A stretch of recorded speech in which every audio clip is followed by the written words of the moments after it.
Before we begin the story, let us know where you're watching from by leaving a comment below. If you enjoy this video, don't forget to like and subscribe. Have a wonderful day. The late September wind whipped through the concrete canyons of Manhattan, sending Aurora Mitchell's research papers scattering across the sidewalk. She lunged forward, her honey blonde hair falling across her face as she scrambled to collect the precious documents before they disappeared into the evening rush hour traffic. "Perfect, just perfect," she muttered, clutching her recovered papers to her chest. The Plaza Hotel loomed before her, its golden lights twinkling against the darkening sky. Inside those walls tomorrow morning, she would present her groundbreaking research on cellular regeneration to some of the most prestigious names in biological science. Aurora took a deep breath, straightening her navy blazer, the one she'd bought specifically for this conference. At 26, she was the youngest presenter at the International Symposium on Molecular Biology, and the butterflies in her stomach reminded her of this fact every few minutes. The hotel's revolving door spun her into a world of marble floors and crystal chandeliers. The lobby bustled with conference attendees, their name badges catching the light as they moved through the space. Aurora felt instantly out of place, like a sparrow among peacocks. "Got checking in?" The receptionist's perfectly manicured nails clacked against her keyboard. "Yes, reservation for Aurora Mitchell." After several moments of typing, the receptionist's brow furrowed. "I'm showing your check-in was completed an hour ago, Miss Mitchell." "That's impossible. I just got here from Boston. Room 1542. The key was already issued." Aurora's heart rate doubled. "There must be some mistake. I need to get into my room. My presentation is tomorrow morning.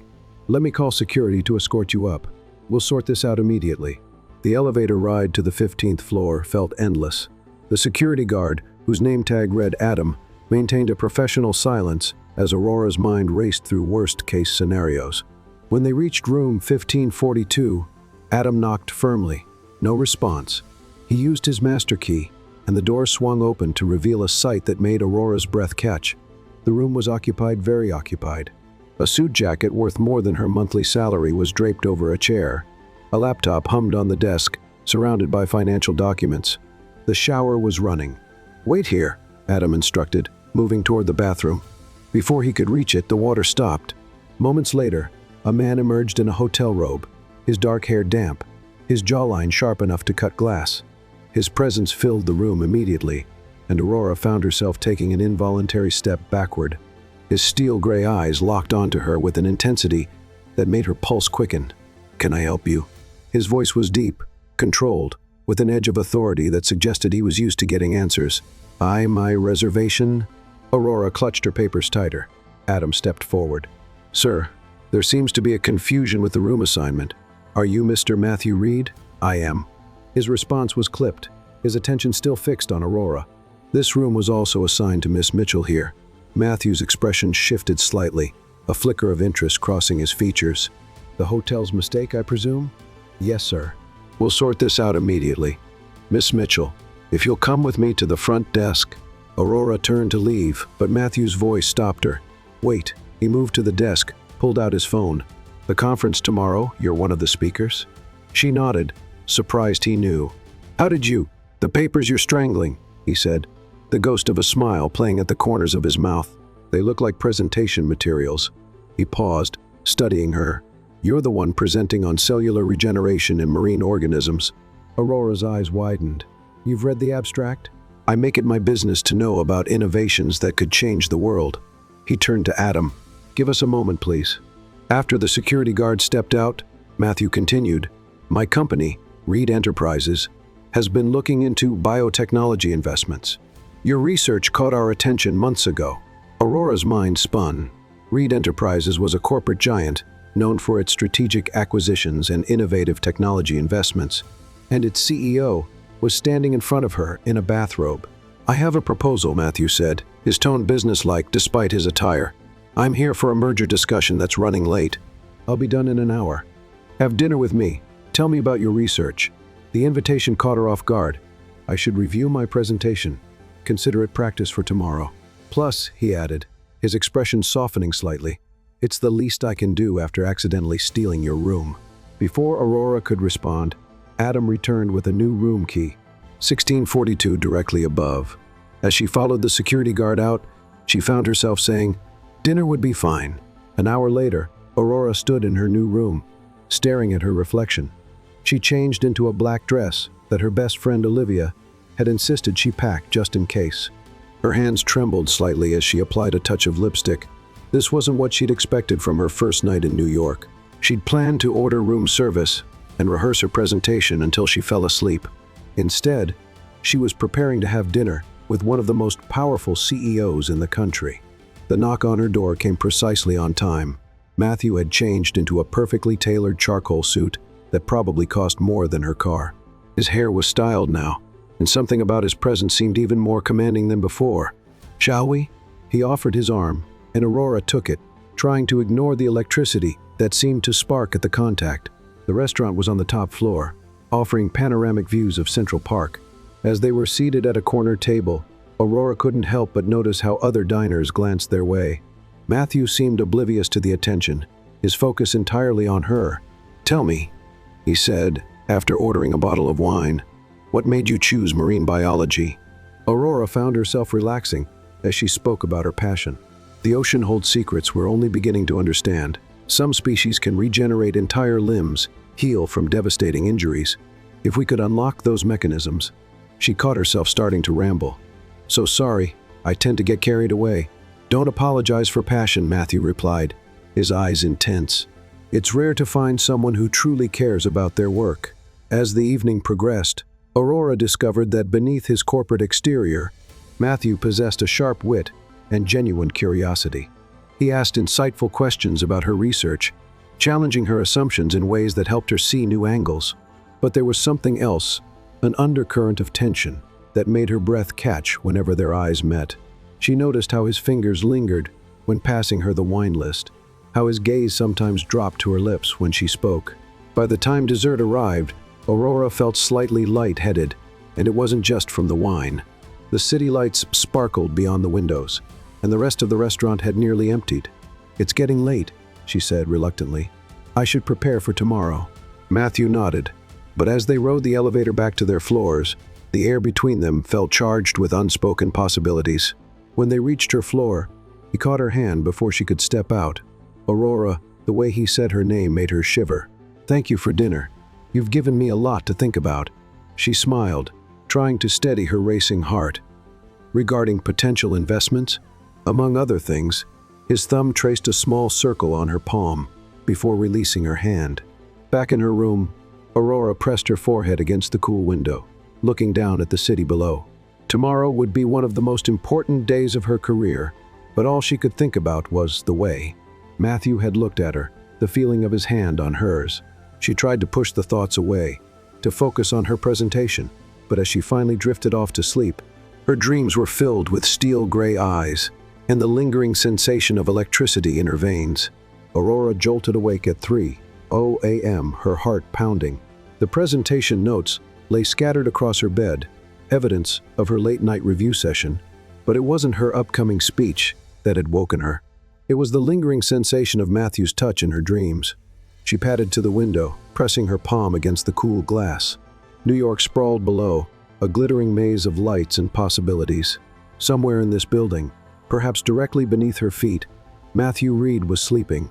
Or maybe, like her, he was awake, thinking about their dinner. "Focus," she whispered to herself. "Tomorrow is everything you've worked for." The morning arrived with cruel swiftness.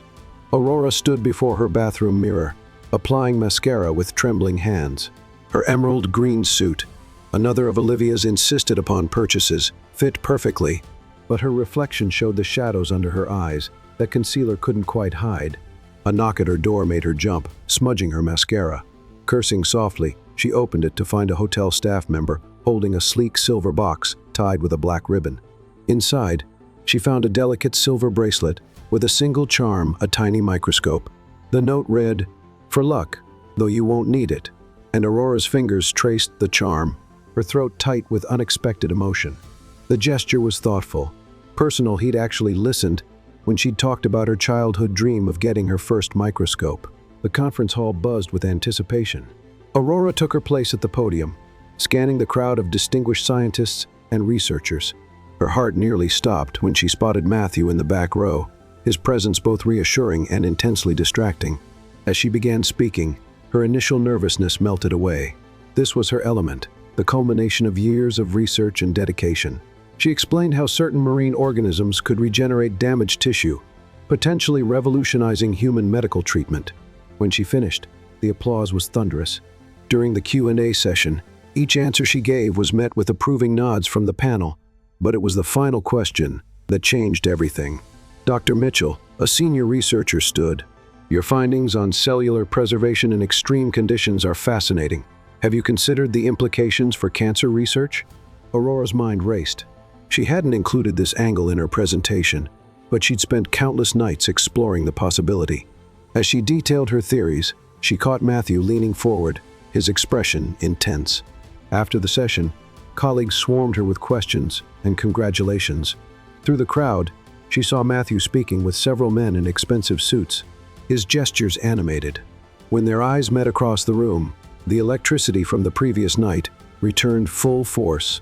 Hours later, Aurora finally escaped to the hotel's rooftop garden, needing a moment of solitude to process her success. The evening air carried the first hint of autumn, and the city lights created a private galaxy around her. "Impressive performance." Matthew's voice came from behind her. "You've caused quite a stir."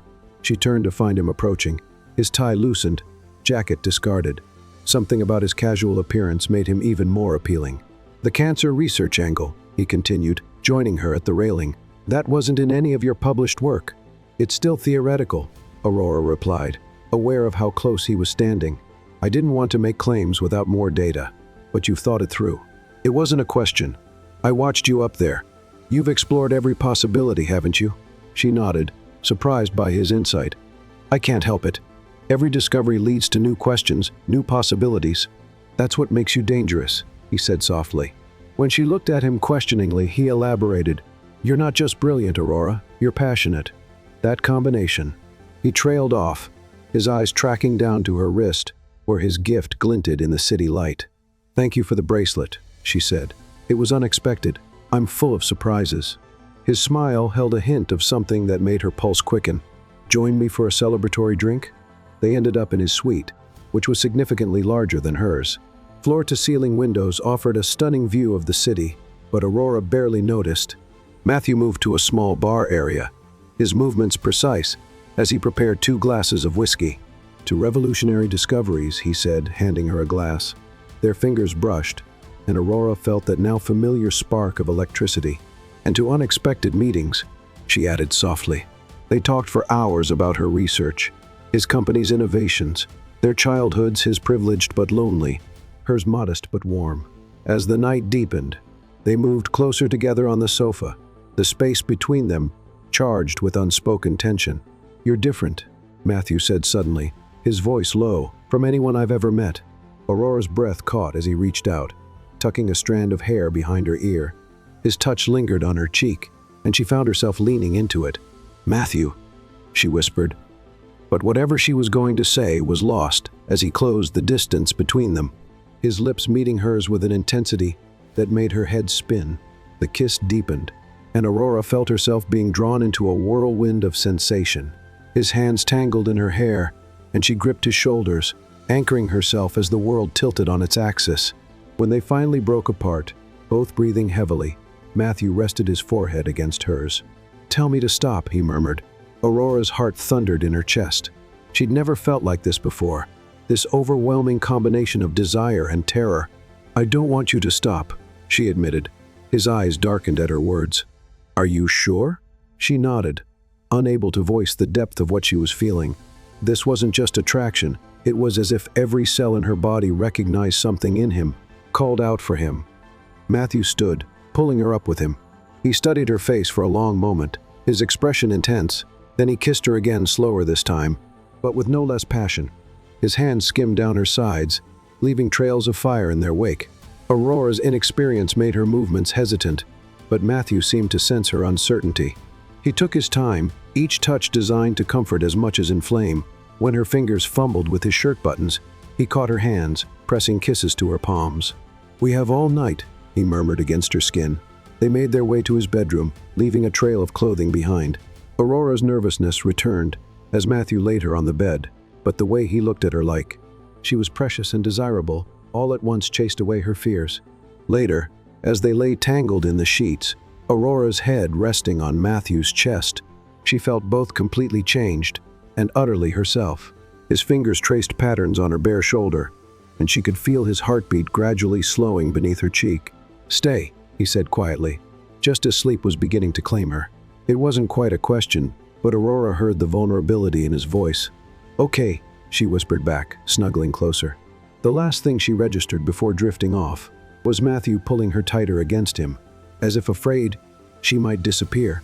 In that moment, wrapped in his warmth, Aurora couldn't imagine being anywhere else. What she couldn't know, was that this night would change both their lives in ways neither could predict, as the city pulsed with life below them. The seeds of their future were already taking root, waiting to bloom into something neither of them had ever expected. Aurora woke to sunlight streaming through floor-to-ceiling windows and an empty bed. The sheets beside her were cold, suggesting Matthew had been gone for some time. Her heart sank even as she tried to tell herself this was expected. What had she thought would happen? That one magical night would transform a powerful CEO into a romantic? A folded note on the bedside table caught her attention. Her name was written in strong, precise handwriting. Aurora, emergency board meeting called at 5:00 a.m. Didn't want to wake you. Last night was unexpected and extraordinary. Matthew brief, professional. Aurora wasn't sure what she'd hoped for, but something inside her deflated. She gathered her clothes, trying to ignore the slight soreness that reminded her of everything that had happened just hours before. Back in her own room, Aurora stood under the shower, letting hot water cascade over her. Her phone showed 3 missed calls from Olivia, her best friend back in Boston. As she dried off, it rang again. "Finally!" Olivia's voice burst through the speaker. "I've been trying to reach you all morning." How did the presentation go? Aurora sank onto her bed. "It went really well, actually. Better than I expected. I hear Abbott coming. What happened?" Aurora's voice caught. "I met someone. Met someone as in I spent the night with him." Olivia's squeal made Aurora hold the phone away from her ear. "Aurora Mitchell, I'm waiting for the right person. Who is he? Tell me everything." Aurora's chest tightened. "Matthew Reed." "Silence then. Wait. Matthew Reed as in Reed Enterprises? The Matthew Reed who's on the cover of Business Weekly every other month?" "Yes." "Holy." Olivia paused. "Are you okay? Was it?" "It was perfect," Aurora whispered, touching the silver bracelet she still wore. "He was perfect. Gentle. Attentive." She swallowed hard. "And now he's gone." "Gone as in?" "Board meeting. He left a note." Aurora's laugh sounded hollow. "What was I thinking, Olivia? Someone like him doesn't end up with someone like me." "Hey, stop that. You're brilliant and beautiful. And if he can't see that..." A knock at the door interrupted them. Aurora's heart leaped. "I have to go. Someone's here." She opened the door to find a hotel staff member with a garment bag and another silver box. "Compliments of Mr. Reed, ma'am." Inside the garment bag was a stunning navy blue dress that probably cost more than her monthly rent. The box contained a note and a first-class plane ticket back to Boston. "Dinner at Le Bernardin, 8:00 p.m. Let me make up for my abrupt departure." Aurora's hands trembled as she called Olivia back. "He wants to have dinner. See? Not gone at all. What are you going to do?" That question haunted Aurora throughout the day as she attended the remaining conference sessions. Her eyes kept drifting to the empty seat where Matthew had watched her presentation yesterday. Every time the door opened, her heart jumped, but he never appeared. By evening, she'd made her decision. The dress fit perfectly, highlighting every curve while remaining elegantly understated. Aurora didn't want to think about how he'd known her size. Le Bernardin's interior was all old-world luxury. The maitre d' led her to a private alcove where Matthew waited, rising as she approached. His expression as he took in her appearance made her breath catch. "You look stunning," he said, helping her into her seat. "Though you always do." The tension between them was different now, charged with memories of the previous night. They made it through appetizers, discussing safe topics, the conference's final sessions, his board meeting, the unseasonably warm weather. Finally, during a lull between courses, Matthew spoke softly. "About last night, We don't have to discuss it, Aurora interrupted. I understand what it was. His brow furrowed. Do you? A beautiful moment. A memory to cherish, but not the beginning of anything. Matthew set down his wine glass carefully. Is that what you want it to be? Aurora met his gaze. Does it matter what I want? You're you, and I'm well. I'm going back to my lab in Boston tomorrow. Aurora. The way he said her name made her shiver. I don't do this. Ever. Last night wasn't I don't bring women to my room. I don't send gifts. I don't arrange intimate dinners. Then why? Because I can't stop thinking about you. His intensity pinned her in place. Your brilliance. Your passion. The way you see the world. The way you felt in my arms. Aurora's heart thundered. Matthew, I have to go to Tokyo tomorrow. Crucial merger negotiations. I'll be there for at least 6 weeks. He reached across the table, taking her hand. But when I return, I want to see you again. 6 weeks is a long time. Too long, he agreed. But it gives us both time to think. To be sure this is what we want. The rest of dinner passed in a blur of excellent food and loaded glances. When they left the restaurant, Matthew's driver was waiting. The ride back to the hotel was silent, the space between them on the leather seat crackling with unspoken words. In the elevator, Matthew stood close enough that Aurora could feel his warmth, but he didn't touch her, not until they reached her floor. Then, as the doors opened, he pulled her to him, kissing her with an intensity that made her knees weak. 6 weeks, he murmured against her lips. Think about what you want, Aurora, because when I come back, if you're willing, I want to explore whatever this is between us. Aurora watched the elevator doors close, her fingers touching her tingling lips. Back in her room, she packed her belongings methodically, trying to process everything that had happened in the past 48 hours. The next morning, a car was waiting to take her to the airport. As she settled into her first-class seat, Aurora touched the silver bracelet, wondering if the past 2 days had been real or some elaborate fantasy. 6 weeks, time to think, time to return to her normal life and decide if she was ready for whatever Matthew Reed might offer her. What Aurora didn't know as her plane lifted off was that the decision had already been made for her. In her body, cells were already dividing, multiplying, creating new life.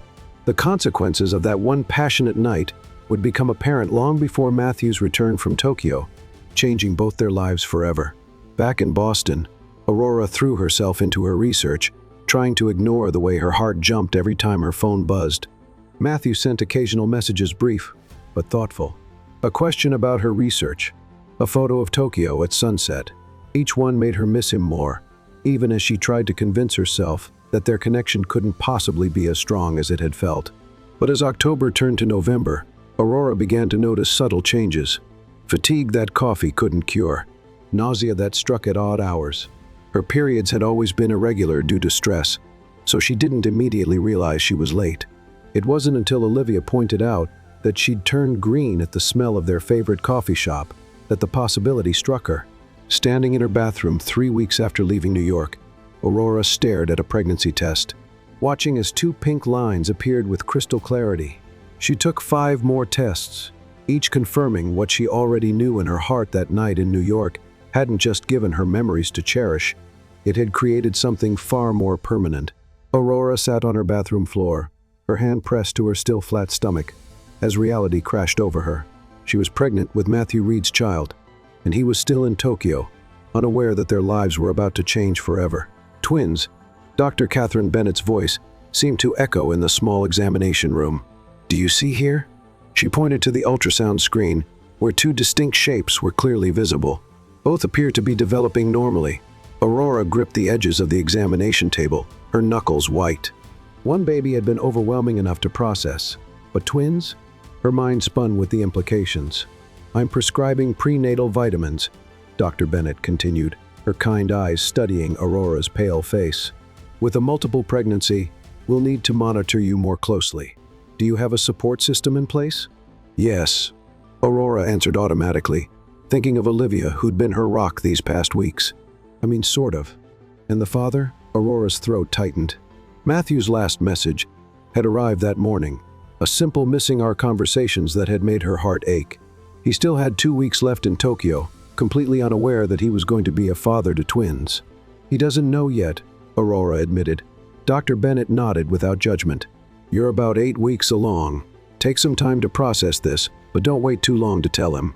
Multiple pregnancies can be more challenging. Outside the clinic, Aurora sat in her car, pressing her forehead against the steering wheel. The ultrasound photos lay on the passenger seat, tangible proof that this wasn't some elaborate dream. Her phone buzzed with a text from Olivia. How did it go? Need me to come over? Aurora managed to drive home, moving on autopilot. Olivia was waiting on her doorstep with takeout and a concerned expression. Spill, Olivia demanded once they were inside. What did the doctor say? Aurora wordlessly handed over the ultrasound photos. Olivia's eyes widened. Holy are those twins. Aurora sank onto her couch. I'm having twins, Olivia. What am I going to do? First, you're going to eat something. Olivia unpacked containers of soup and crackers, the only things Aurora could keep down lately. Then we're going to figure this out together. As Aurora sipped her soup, Olivia paced the living room. You have to tell him. I mean, he's like a billionaire, right? He can provide for them. Aurora set down her spoon. That's exactly what I don't want. I'm not after his money. This isn't about pride, Aurora. These are your children, his children. They deserve everything you can both give them. Later that night, after Olivia left, Aurora stood at her apartment window, looking out at the Boston skyline. Her hand rested on her stomach, trying to comprehend that 2 tiny lives were growing inside. Her beautiful, complicated children, created during that one passionate night. Her laptop sat open on her desk. Email drafted but unsent. Matthew, we need to talk. It's important. Too casual for news this life-changing. She deleted it. At work the next day, Aurora struggled to focus on her research. The lab, usually her sanctuary, felt foreign. Every smell seemed amplified, making her nauseated. During a crucial experiment, she had to rush to the bathroom twice. Are you sure you're okay? Dr. James Russell, her mentor, asked with concern. You've seemed off lately. Just a stomach bug. Aurora lied, hating herself for it. Soon, she'd have to tell the university. Her research fellowship had another year left. Would they let her complete it? Would they see her as less dedicated once they knew? That evening, she received another text from Matthew. Tokyo skyline at night made me think of our evening on the roof. Attached was a photo of glittering city lights. Aurora's eyes filled with tears. How could something so beautiful have led to such complicated consequences? She spent the weekend drafting and deleting messages. Each attempt felt wrong. Remember our night together? Well, surprise. Too flippant. I need to inform you of something regarding our encounter too formal. I'm pregnant with your twins and terrified too vulnerable. On Monday morning, Aurora woke to intense nausea. As she knelt on her bathroom floor, her body heaving, the reality of her situation hit her full force. She couldn't handle this alone anymore. She needed to tell him. Her hands shaking, she picked up her phone and dialed the number he'd given her before leaving for Tokyo. It was evening there. Would he even answer? 1 ring, 2, 3. Aurora? Matthew's voice, surprised but pleased, sent shivers down her spine. This is unexpected. I'm sorry to call without warning, she began, her heart pounding. Are you alone? A pause. She heard movement, a door closing. I am now. Is everything all right? You sound, I'm pregnant, she blurted out. Then, before he could respond, with twins. They're yours. I just found out about the twins part, but I've known about the pregnancy for a week. And I've been trying to figure out how to tell you. And I understand if you don't want... Aurora, his voice cut through her rambling. Take a breath. She did, realizing she was crying. The line was so quiet she could hear his breathing. Are you sure? He finally asked, his voice carefully controlled. Yes. I have ultrasound photos. 8 weeks. The timing, there hasn't been anyone else. Ever. Another long pause. Aurora's heart felt like it might burst from her chest. I'm booking a flight back, Matthew said, his tone shifting to something she couldn't read. We need to discuss this in person. But your merger can wait. This is more important. He paused again. Are you and the babies healthy? The concern in his voice made fresh tears fall. Yes, everything looks good so far. Good. He took an audible breath. I'll have my assistant arrange everything. Expect a call within the hour. Matthew, Aurora whispered. I'm not telling you this to trap you or demand anything. I just thought you should know. I know. His voice softened slightly. We'll figure this out together, Aurora. I promise. After they hung up, Aurora sat on her bed, trembling. In less than 24 hours, she would face Matthew again, the man who'd given her an unforgettable night, who'd sparked something in her soul, who was now inextricably linked to her future through the tiny lives growing inside her. Her phone buzzed. Matthew's assistant, efficient as promised. First-class tickets, car service, a suite at the Four Seasons Boston.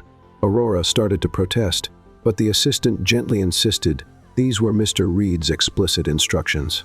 That night, Aurora barely slept. She alternated between bouts of nausea and periods of anxious planning.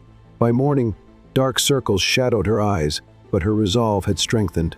Whatever Matthew's reaction might be, she would face it with dignity. These babies were a gift unexpected but precious, and she would protect them no matter what. As dawn broke over Boston, Aurora watched the sunrise, her hands cradling her still flat stomach. "We'll be okay," she whispered to her unborn children. "No matter what happens with your father, we'll be okay." But as her car arrived to take her to the hotel where she would meet Matthew, Aurora couldn't quite believe her own words. Everything was about to change, and she had no idea if it would be for better or worse. The Four Seasons presidential suite offered a panoramic view of Boston Common, but Matthew Reed wasn't looking at the scenery. He stood at the window, still in his travel clothes, his usual composed demeanor showing subtle cracks. The 20-hour flight from Tokyo had given him plenty of time to think, yet he felt no closer to knowing exactly what to say when Aurora arrived. His phone buzzed a message from his head of security. Miss Mitchell's car approaching the hotel. Matthew's jaw tightened. After their phone conversation, he'd immediately arranged for discreet security to watch over her. The thought of her carrying his children, vulnerable and alone these past weeks, had sparked an unfamiliar protective instinct. The soft knock at the door made him turn sharply. Aurora stood in the doorway, looking both familiar and somehow different. Her honey blonde hair was pulled back in a simple ponytail, her face makeup free and slightly pale. She wore a loose-fitting blouse that revealed no hint of her condition, but Matthew found his eyes drawn to her midsection anyway. "You look tired," she said, surprising him. Of all the ways to start this conversation, she was concerned about him. 20-hour flight, he replied, moving closer. "You look nauseated." She offered a weak smile. Morning sickness is badly named. It should be called all-day sickness. The casual mention of her pregnancy hung in the air between them. Matthew gestured to the living area of the suite. "Sit, please. Can I get you anything? Water? Tea?" Water would be good. As he poured from a crystal pitcher, Matthew noticed her hands fidgeting with the silver microscope charm. She was still wearing his bracelet. Something inside him eased slightly at that observation. "I have the ultrasound photos," Aurora said quietly, pulling an envelope from her bag, "if you want to see them." Matthew took the envelope, with steady hands that betrayed none of his inner turmoil. The images were grainy, but unmistakable, two distinct shapes, two tiny heartbeats frozen on paper. "The doctor says they're developing normally," Aurora continued, filling the silence. "I'm due in early June. Twins," Matthew said softly, still staring at the photos. "Did you know this runs in your family?" Aurora shook her head. "No, it was quite a surprise. Like everything about us seems to be." He finally looked up at her. "Why did you wait a week to tell me?" She flinched slightly at his tone.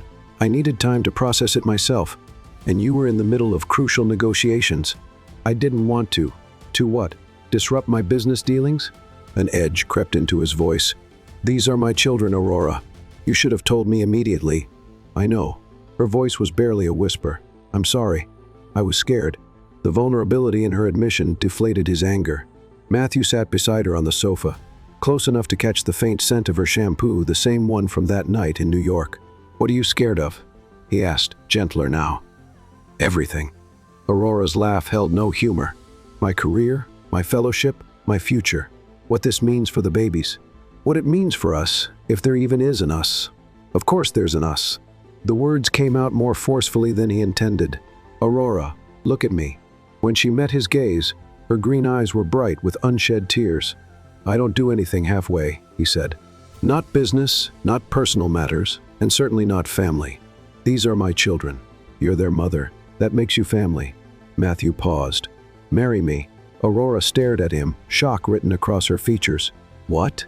"Marry me," he repeated, more firmly this time. "It's the logical solution. The children need stability, a proper family structure. You need support and security. That's not.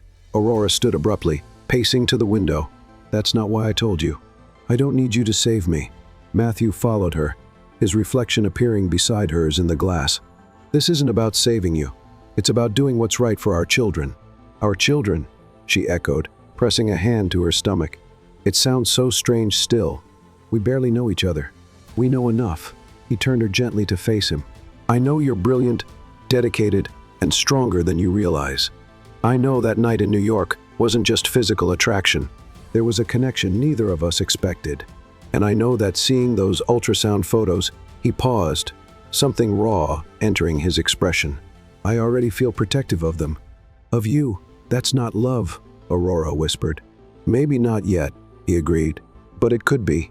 The foundation is there, Aurora. We can build on it. She studied his face, searching for something. This feels like a business transaction, because I'm approaching it logically. Would you prefer grand romantic gestures when we have real issues to consider? His hand moved to cover hers, where it rested on her stomach. Think about it practically. Marriage provides legal protection for all of us. It gives the children stability. It allows me to take care of you properly during the pregnancy, without raising questions or speculation. And what about after? What kind of marriage would it be? Matthew's expression softened. Whatever we make of it, I'm not proposing a cold arrangement, Aurora. I'm suggesting we give ourselves time to let these feelings develop naturally, while ensuring our children have the best possible start in life. Aurora's free hand came up to touch his chest, right over his heart. The great Matthew Reed, planning a future he can't control. I always have contingency plans. His lips quirked slightly. But you've already disrupted every plan I had. Maybe that's not a bad thing. She was quiet for a long moment, her hand still pressed to his chest. If and this is a big if I agree, I have conditions. Name them. I keep my work. My research is important to me. Of course, I want a real relationship, not just a paper marriage. If we do this, we both have to be willing to try, to be vulnerable, to possibly fail. Matthew's hand tightened over hers. Agreed. And I want honesty. Complete honesty about everything. Something flickered in his eyes, but he nodded. No secrets. Aurora took a deep breath. Then yes, I'll marry you. The words hung between them for a moment, before Matthew pulled her into a kiss that was both gentle and passionate. When they broke apart, he pressed his forehead to hers.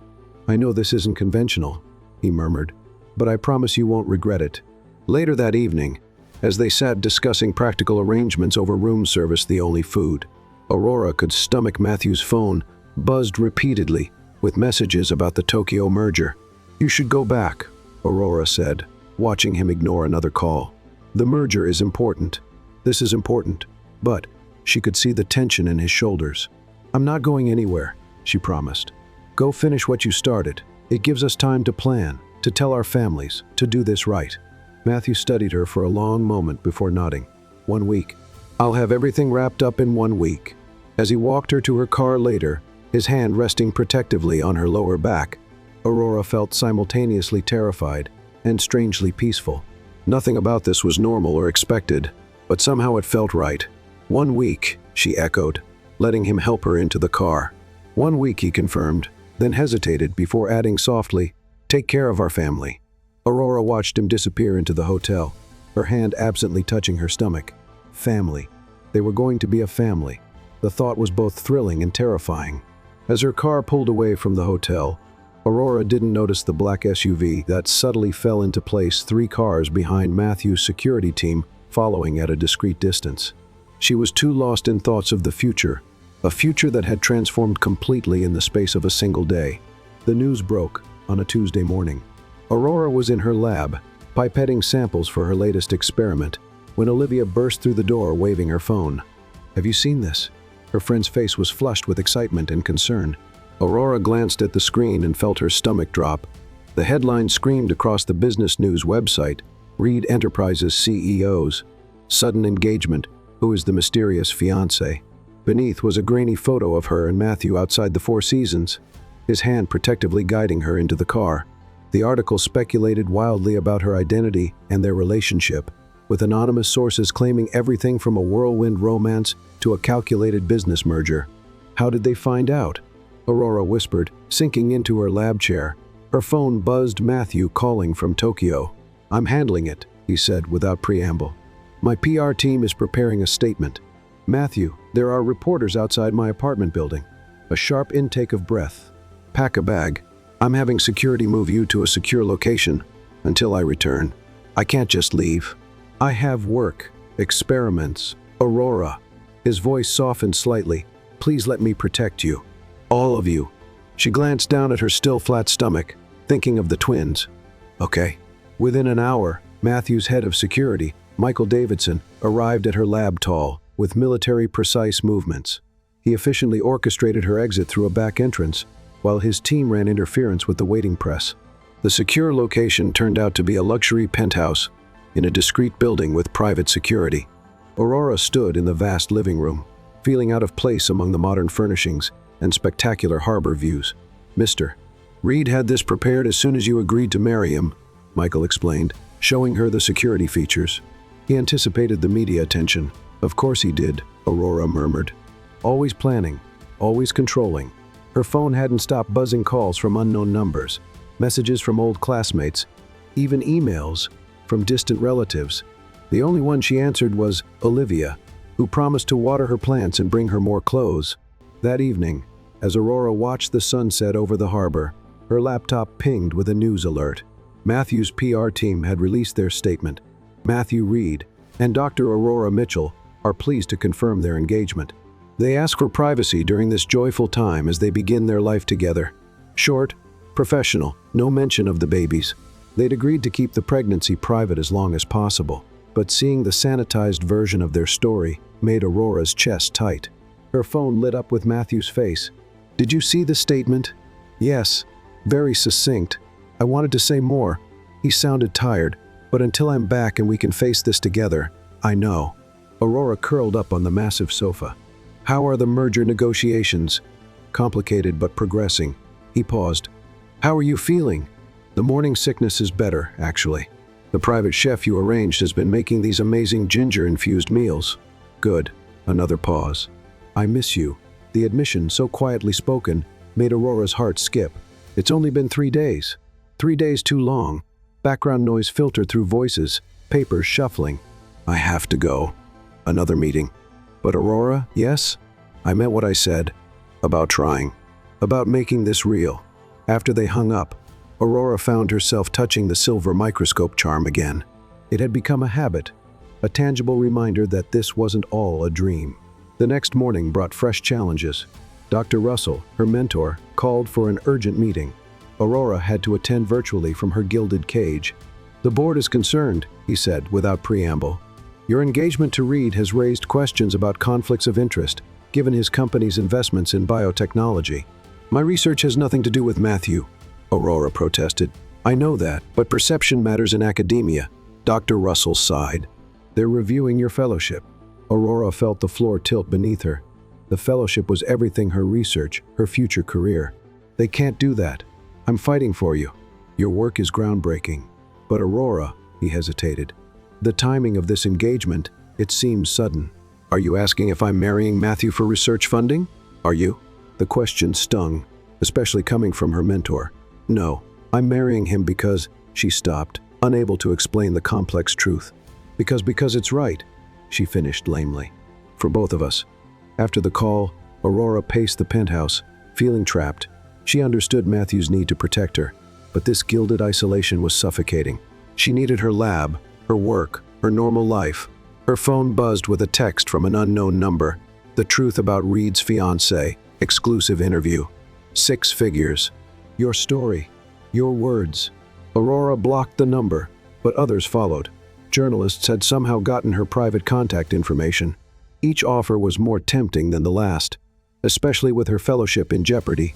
That night, unable to sleep, Aurora found herself in the penthouse home office. Matthew's presence lingered here, everything precisely arranged, power barely contained.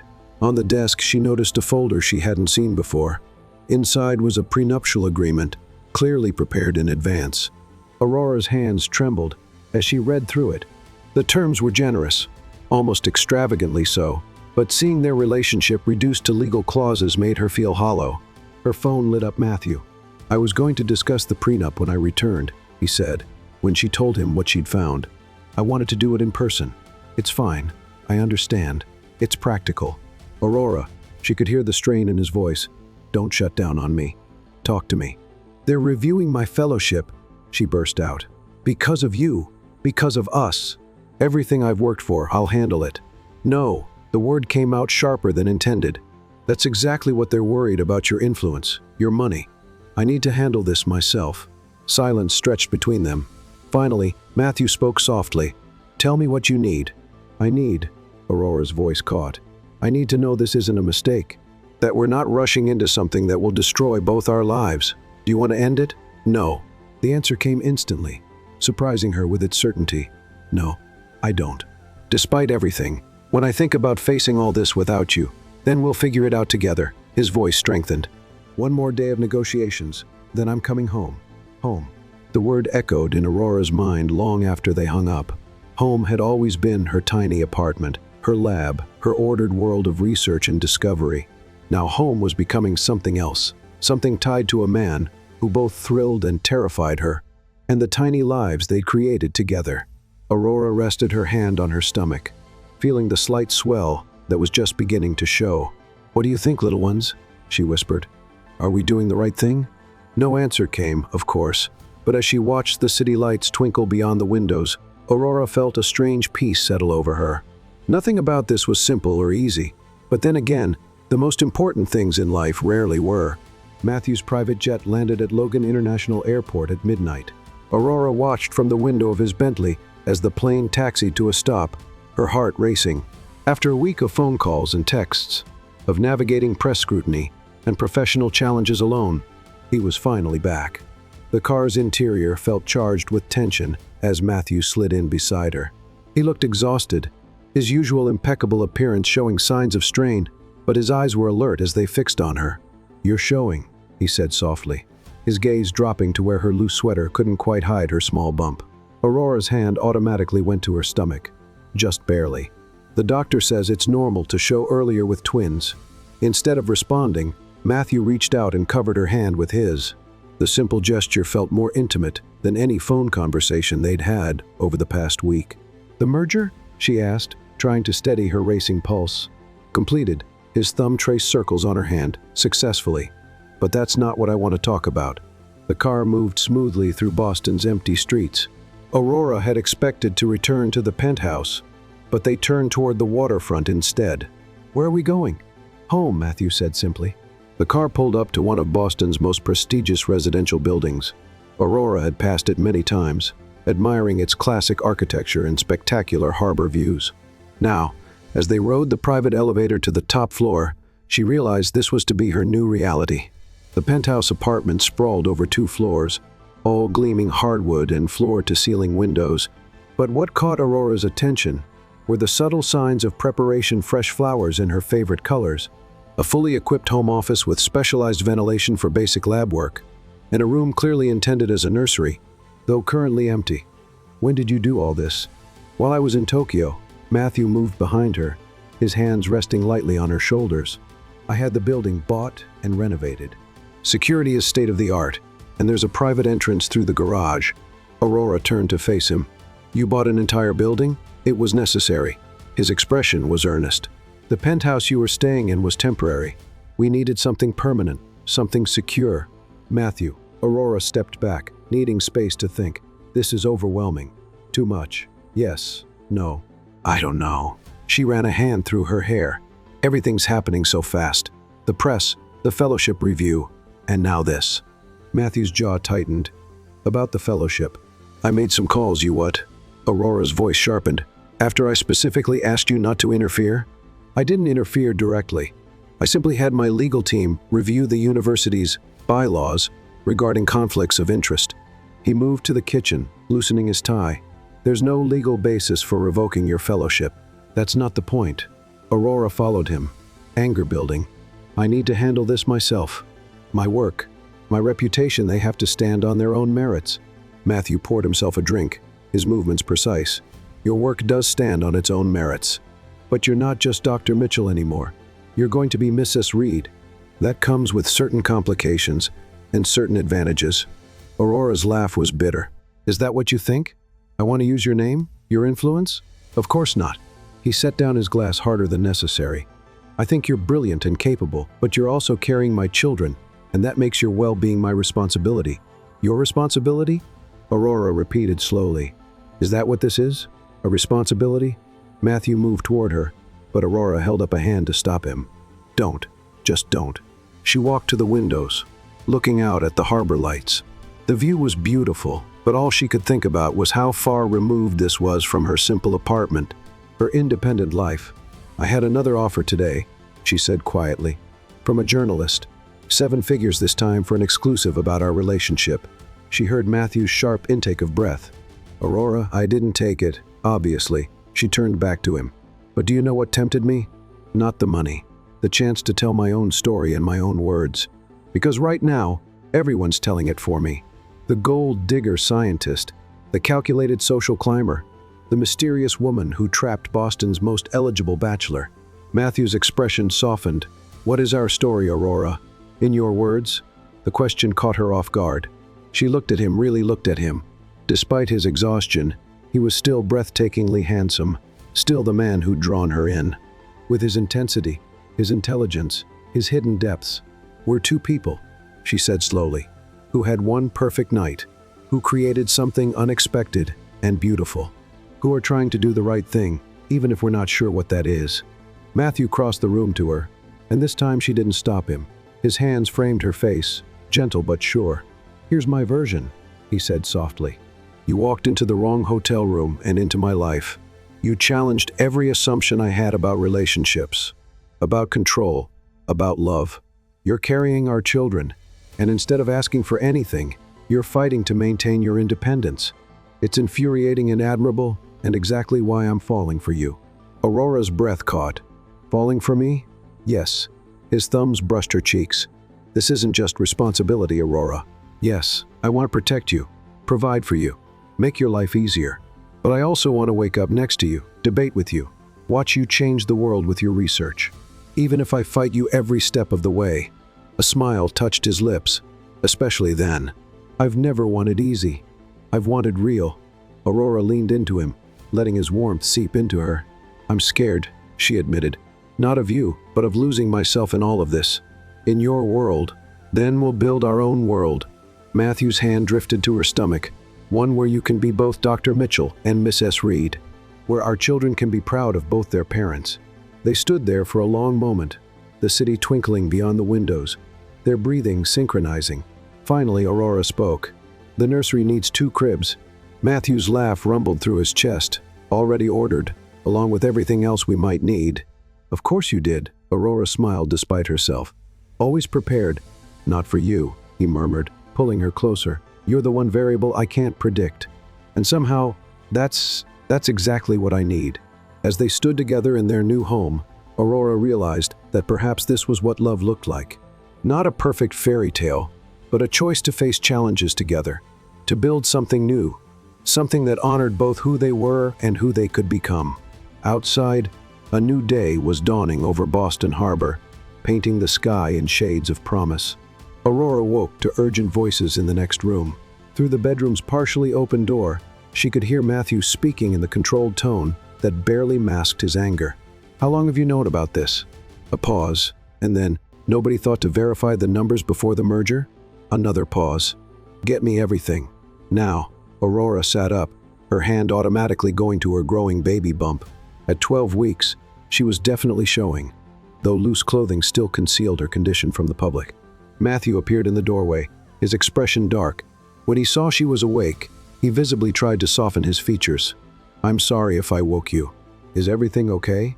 He ran a hand through his hair, a rare gesture of frustration. The Tokyo merger. There are discrepancies in the financial reports. Things that should have been caught. Aurora patted the bed beside her. After a moment's hesitation, Matthew sat down, his shoulders tense. Someone on their end falsified data, made the company look more valuable than it is. Can you break off the merger? It's already done. The announcement goes public today. He checked his watch. In 3 hours. Aurora reached for his hand. What are you going to do? Before he could answer, his phone buzzed again.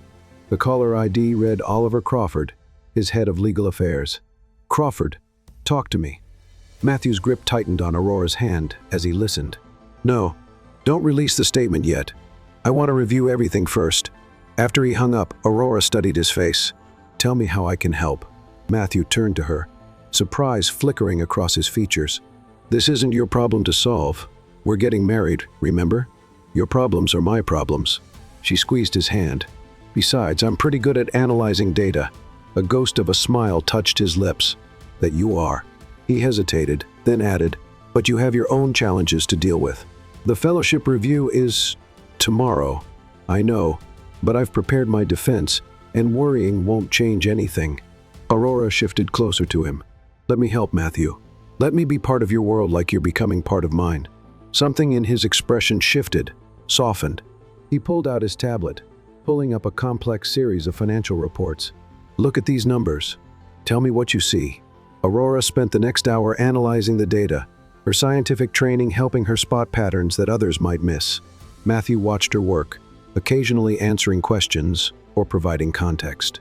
"Here," she said finally, pointing to a series of transactions. "These patterns don't make sense unless they're covering something up." Matthew's expression hardened again. "The question is, who knew?" Aurora bit her lip. "You think someone inside Reed Enterprises was involved? The timing is too perfect." He stood, pacing to the window. "The merger. Our engagement hitting the news, someone's trying to take advantage of the chaos. Or create more of it," Aurora said quietly. Matthew turned to her sharply. "What do you mean?" "Think about it. The press finding out about our engagement so quickly, the sudden fellowship review, and now this. It feels coordinated." Before Matthew could respond, his phone rang again. The screen showed Benjamin Nash, his chief financial officer. "Nash," Matthew's voice was clipped. "What have you found?" Aurora watched Matthew's face darken as he listened. When he hung up, his hands were clenched into fists. "Richard Knox," he said, naming his main competitor in the merger. "He's been working with someone inside my company. They're trying to force a stock crash when the merger announcement hits. Can you prove it?" "Not yet, but..." His phone buzzed with a text. As he read it, all color drained from his face. "Matthew, what is it?" He handed her the phone. The message was from an unknown number, accompanied by a photo of Aurora entering her doctor's office the previous week. The text read, "Congratulations on the babies. Twins, right? Shame if the press found out before you were ready." Aurora felt her blood run cold. "How?" "They've been watching you." Matthew's voice was deadly quiet. "Using you to get to me." "Matthew," he was already dialing. "Michael, increase security on Aurora immediately. No one gets near her without my direct approval. And find out who sent that message." When he ended the call, Aurora stood, moving to him. "We need to think this through carefully." "There's nothing to think through." His eyes blazed with controlled fury. "They threatened you, our children. They crossed a line, exactly what they wanted you to do." Aurora placed her hands on his chest, feeling his racing heart. "They're trying to provoke you into making a mistake. Don't give them that satisfaction." Matthew covered her hands with his. "I can't risk your safety, then don't. But don't let them manipulate you either." She met his gaze steadily. "We have 3 hours until the merger announcement. Let's use them." Something shifted in Matthew's expression, pride, mixed with something deeper. He pulled her closer, pressing a kiss to her forehead. "What's your suggestion, Dr. Mitchell?" For the next 2 hours, they worked together, Aurora's analytical mind complementing Matthew's strategic expertise. They discovered more discrepancies, traced money trails, and slowly built a case that couldn't be ignored. When Oliver Crawford arrived with the legal team, he found them surrounded by data displays and empty coffee cups, herbal tea for Aurora. "We have a plan," Matthew announced, his arm around Aurora's waist, "and a way to turn this against them." As they outlined their strategy, Aurora watched Matthew in his element, commanding, brilliant, unstoppable. But she also noticed how he kept her close, included her in every decision, valued her input. Just before the merger announcement was due, Matthew pulled Aurora aside.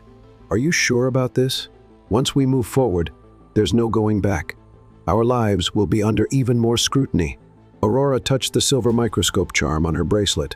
"I'm sure about us. The rest we'll handle together." Matthew's kiss was fierce, passionate, full of promise and protection. When they broke apart, his hand rested on her bump. "I love you," he said quietly. Both of you, all of you." It was the first time he'd said those words. Aurora's heart soared, even as fear flickered through her. "I love you too," she whispered back. "Now let's go show them why they shouldn't have underestimated us." As they walked into the conference room where the press waited, Aurora felt Matthew's strength beside her, matching her own. They were no longer just two people thrown together by circumstance. They were partners, facing whatever came next as one. The cameras flashed, questions flew, but Aurora stood tall beside Matthew as he stepped up to the podium. Whatever happened next would change everything, but she was ready. They both were. The aftermath of Matthew's press conference exploded across every major financial network. Aurora watched from their penthouse as the headlines scrolled across the screens. Reed Enterprises exposes massive fraud, KNX. Industry stock in freefall. SEC launches investigation into failed merger. Matthew stood at the floor-to-ceiling windows, phone pressed to his ear as he dealt with the fallout. His reflection showed the toll of the past 24 hours, but his voice remained steady, authoritative. "Yes, we're cooperating fully with the investigation," he said into the phone. "No, we won't be making additional statements at this time." Aurora's own phone buzzed with a message from Olivia. "Your fiancé just caused an earthquake on Wall Street. You okay?" Before she could respond, another call came through Dr. Russell. With everything happening, she'd almost forgotten about her fellowship review. "Aurora," her mentor's voice was warm. "The board has reached a decision." She held her breath, feeling Matthew's attention shift to her, despite his ongoing call. "They're maintaining your fellowship," Dr. Russell continued, "with some additional oversight protocols in place, but essentially unchanged." Relief flooded through her. What changed their minds? "Your work speaks for itself.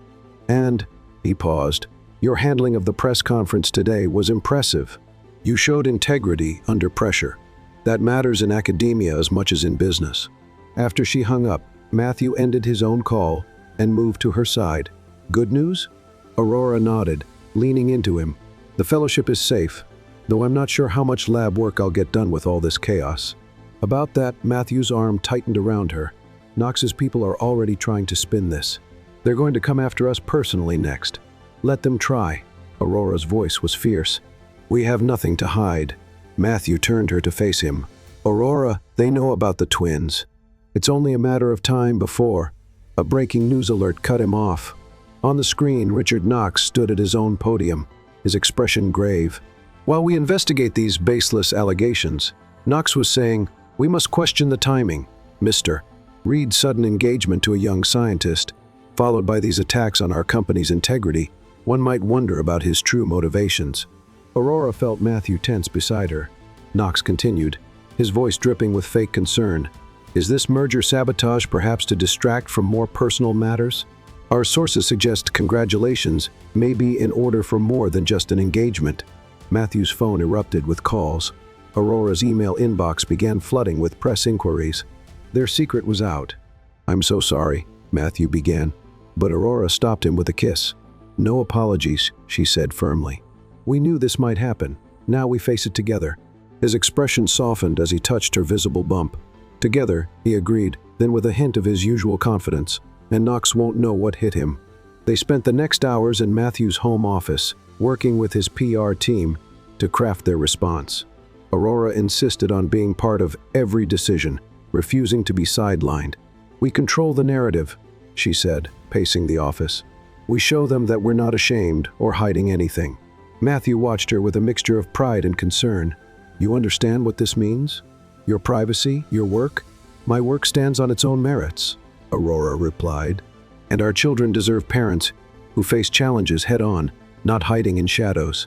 The statement they finally released was simple but powerful, accompanied by a photo of them together, Aurora's hand resting naturally on her bump.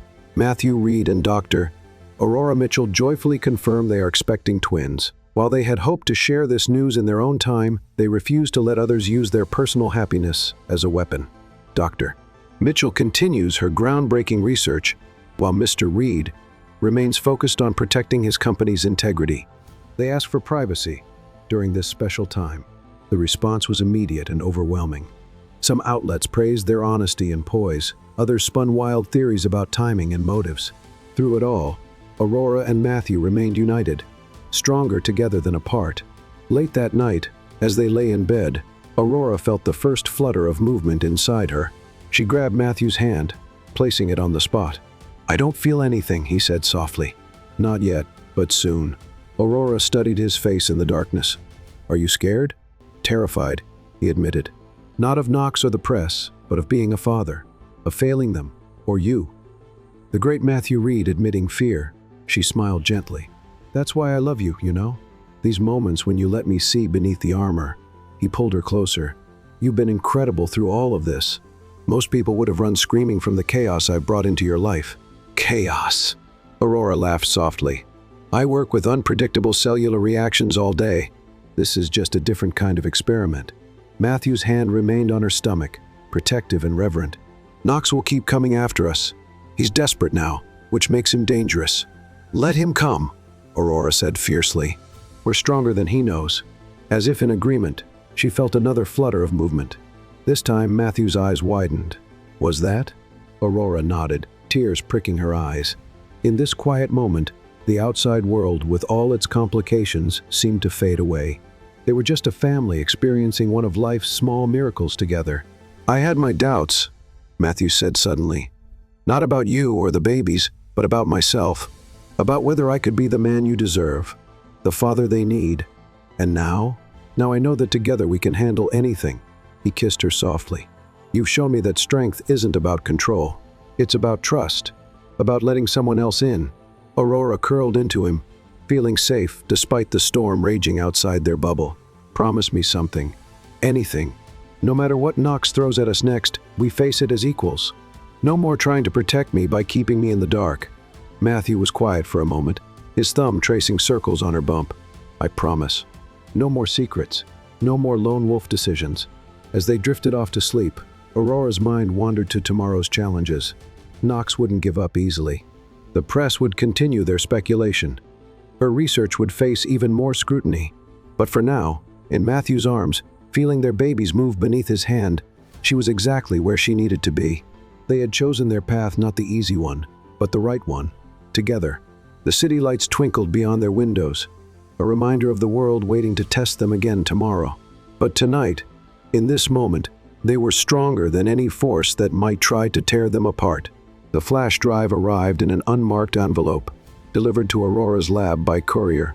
Inside was a simple note. "Your fiancé isn't who you think he is, a friend."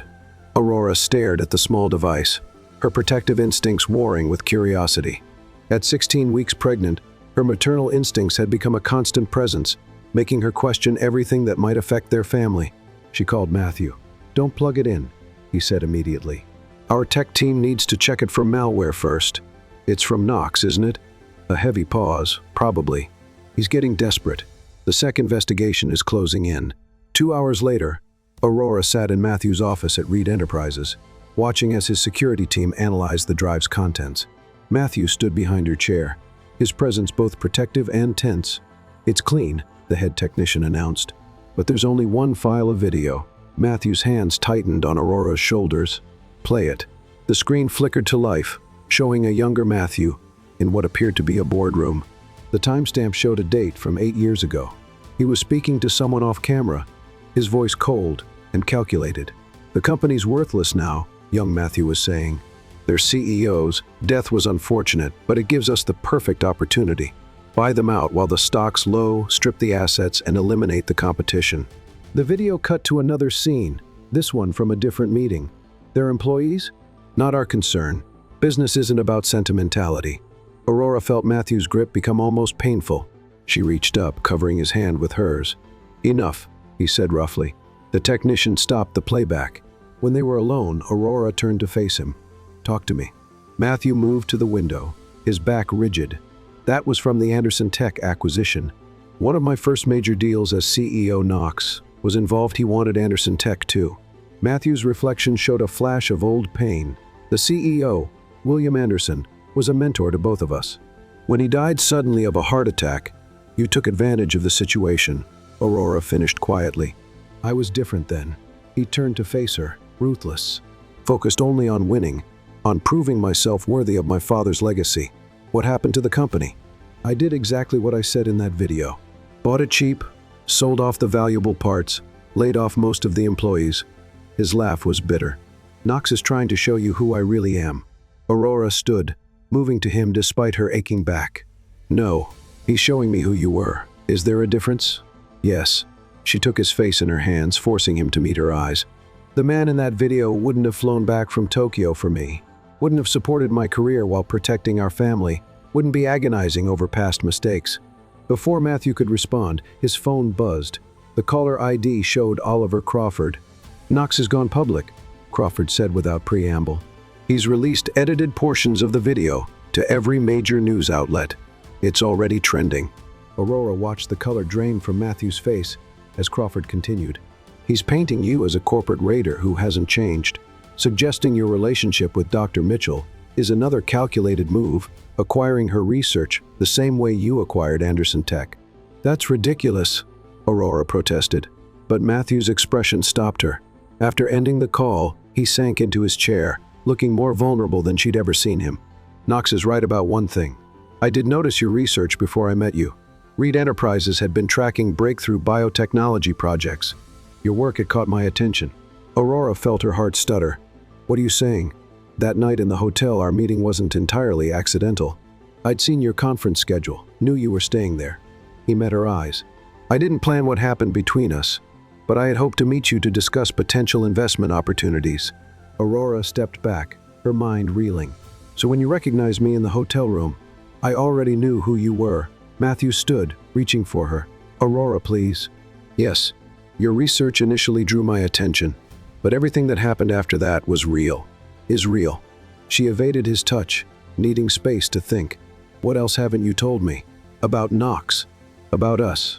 "Knox blames me for William's death." The words came out in a rush. "He thinks the stress of our hostile takeover attempts caused his heart attack. He's been waiting years to destroy me, and now he's using you to do it." Aurora pressed a hand to her stomach, feeling the twins move as if sensing her distress.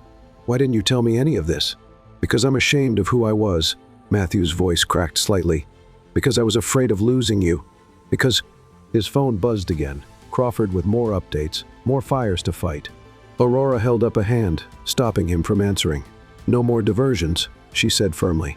"No more half-truths. Tell me everything, Matthew. Now." For the next hour, Matthew talked about growing up under his father's impossible expectations, about competing with Knox for William Anderson's mentorship and approval, about the years of ruthless business decisions that built his empire but cost him his humanity. "And the night I met you," he finished softly, "I had every intention of being the same calculating businessman. But then you walked into my room brilliant and real and completely unexpected. You made me want to be better." Aurora stood at the window, watching the sun set over Boston Harbor. "I need time to process this, Matthew." "Aurora, not much time," she assured him, her hand resting on her bump. "We're past the luxury of long separations, but I need to think, to decide if I can trust you again." Matthew nodded, his face haunted. "Whatever you need, just be careful. Knox won't stop here." As if summoned by his words, both their phones buzzed simultaneously. Aurora opened the news alert and felt her blood freeze. The headline screamed, "Reed's pregnant fiancé.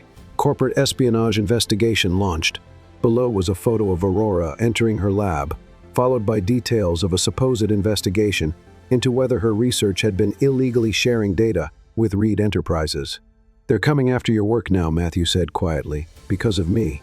Aurora read the article again, anger replacing her shock. "No, they're coming after both of us.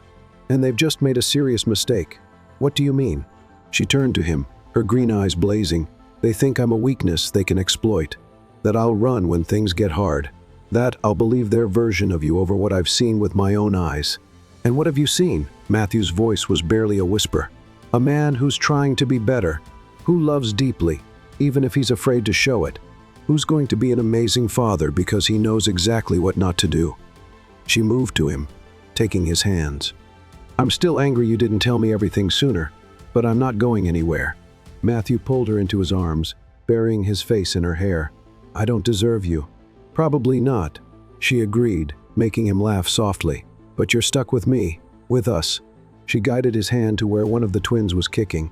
"Now let's show Knox what happens when he threatens our family." As they began planning their counterattack, Aurora felt a new strength flowing between them. The truth, painful as it was, had only made their bond stronger. Knox had tried to break them apart, but he'd succeeded in bringing them closer together. The sun had fully set now, painting the sky in deep purples and blues. Tomorrow would bring new challenges, new battles, but tonight they were stronger than ever, their foundation built not on perfect pasts, but on honest presence and shared futures. At 20 weeks pregnant, Aurora stood before a room full of university board members, her head held high, despite the exhaustion weighing on her. The investigation into her research had escalated, forcing her to defend not just her work, but her entire integrity. Dr. Mitchell, the board chairman, began. These allegations are serious. Evidence suggests unauthorized sharing of proprietary information with Reed Enterprises. What evidence? Aurora's voice was steady. I've reviewed every document submitted. They show nothing more than standard academic citations and public patent filings. From the back of the room, Aurora felt Matthew's supportive presence. They'd argued about his attendance. He'd wanted to speak on her behalf, but she'd insisted on fighting this battle herself. The timing of your relationship with Mr. Reed has nothing to do with my research, Aurora interrupted. My work on cellular regeneration began years before I met Matthew. Every experiment, every finding is meticulously documented and independently verified. She moved to the presentation screen, pulling up her research timeline. But since we're discussing timing, let's talk about who benefits from these allegations. Not the university, not scientific progress. Only one person gains from discrediting both my work and Reed Enterprises simultaneously. The board members shifted uncomfortably as Aurora displayed a series of documents. Richard Knox's companies have been attempting to patent similar cellular regeneration processes that bear striking similarities to research he had access to while serving on this university's corporate advisory board. A murmur ran through the room. Aurora felt one of the twins kick, as if offering encouragement. Dr. Mitchell, a senior board member, leaned forward. Are you suggesting Mr. Knox stole your research? I'm stating facts. Aurora touched her silver microscope charm for courage. While Knox was on the advisory board, he had access to preliminary findings from multiple research projects, including mine. 6 months later, his companies filed patents that mirror those findings. The room erupted in hushed discussions. Aurora remained standing, one hand resting protectively on her bump, until the chairman called for order. These are serious counter-allegations, he said. We'll need time to investigate. Take all the time you need. Aurora's smile held steel. My research documents are completely transparent. I wonder if Mr. Knox can say the same. As the board filed out, Matthew moved to Aurora's side. That was risky, she finished, but necessary. His hand found hers. Knox won't take this lightly. I'm counting on it. Back at their penthouse, Aurora finally allowed herself to show the strain of the day, sinking onto their sofa with a groan. You should rest, Matthew said, concern evident in his voice. No time. Aurora rubbed her back. Knox will retaliate soon. We need to be ready. As if on cue, Matthew's phone rang. Oliver Crawford's voice was urgent. Knox is calling a press conference in an hour. They watched the conference from Matthew's home office. Knox stood at his podium, his usual polished appearance slightly frayed.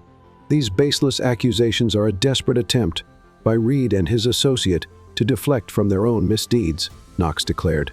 I have evidence that will expose the truth about Matthew Reed once and for all. Aurora felt Matthew tense beside her as Knox continued. Tomorrow, I will reveal documents showing Reed's involvement in William Anderson's death. The stress of fighting our takeover attempts didn't kill William. Reed's direct actions did. The press erupted in questions, but Knox had already stepped away. Matthew's face was ashen. He's bluffing, Aurora said firmly. He can't have evidence of something that didn't happen. Can't he? Matthew's laugh was hollow. The night before William died, I met with him privately, threatened to expose some personal indiscretions if he didn't agree to the takeover. The stress of that meeting. Stop. Aurora gripped his arm. You couldn't have known about his heart condition. Knox did. He was like a son to William, knew his health was fragile. I didn't care enough to find out. Matthew's voice broke slightly. I was so focused on winning. Aurora's phone buzzed Olivia, sending her an urgent message. Turn on the financial news now. They switched channels to find Knox being interviewed live. Reed's relationship with Dr. Mitchell follows his usual pattern, he was saying. Find someone vulnerable. Exploit their weaknesses. take what he wants. I'm simply trying to protect her from his manipulation. By attacking her research, Aurora's voice shook with anger.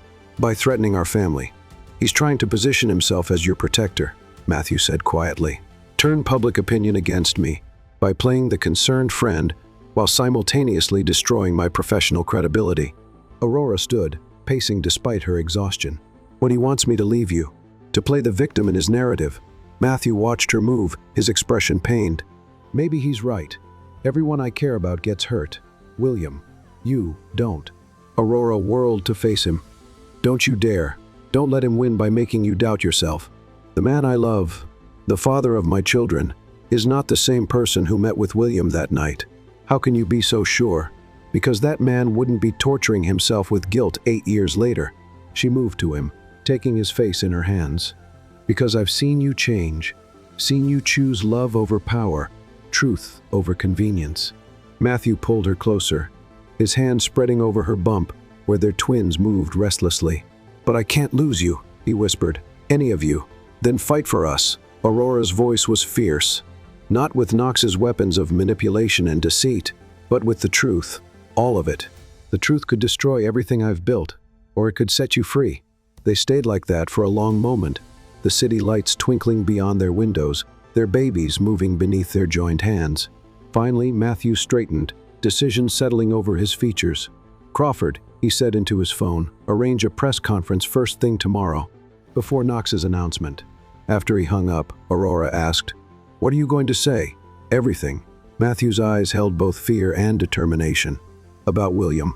About who I was. About how you changed me. No more hiding. They'll crucify you in the press.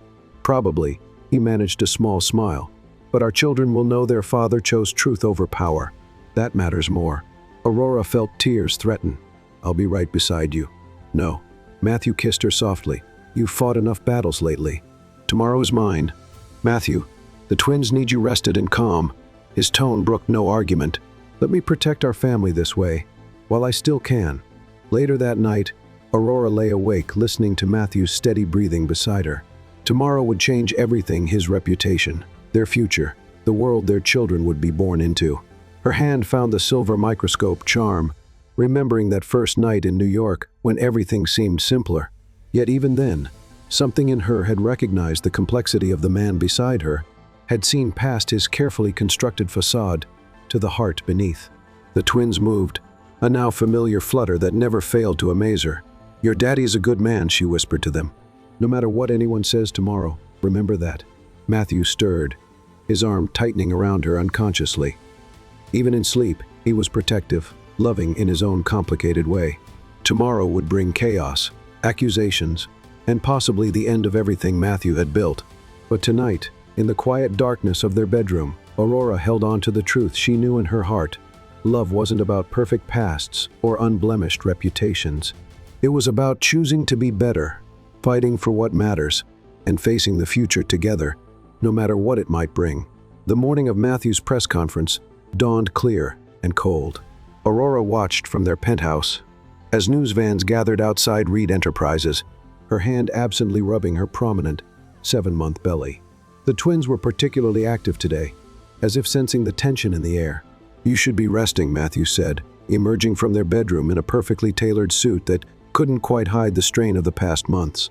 As if I could sleep, Aurora turned to face him. Are you sure about this? No, he managed a small smile, but it's the right thing to do. Before he could leave, Aurora caught his hand, pressing it to where one of the twins was kicking. Feel that? That's your legacy, Matthew. Not Reed Enterprises, not your father's expectations. This. Matthew's expression softened as he felt their child move. I love you, he said quietly. Whatever happens today, remember that. The press conference was scheduled for 9:00 a.m. Aurora watched from home as Matthew took the podium, cameras flashing. Knox stood at the back of the room, his expression triumphant, until Matthew began to speak.